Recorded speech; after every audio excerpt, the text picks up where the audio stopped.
Is your Ninja Sizzle making unusual noises while cooking? Hearing buzzing, clicking, or rattling sounds? These sounds can result from normal operation, loose components, or debris. Let's identify the cause and fix it step by step. Step 1. Understand normal operational sounds. Some clicking or popping noises are normal as the unit heats up and cools down. These sounds are due to metal expansion and contraction. Step 2. Check for loose components. Ensure all removable parts, like the grill or griddle plate and splatter lid, are properly seated. Loose parts can cause rattling noises during operation. Step 3. Inspect for debris. Food particles or grease buildup can cause unusual sounds. After the unit cools down, remove the plates and clean the interior thoroughly. Step 4. Evaluate the countertop surface. An uneven or unstable surface can amplify operational noises.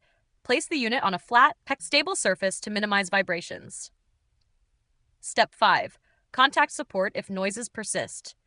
If the unusual noises continue after these steps, there may be an internal issue.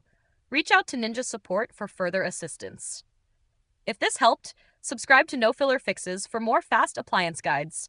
Got another issue? Drop it in the comments. We might feature it next. Thanks for watching, and happy grilling!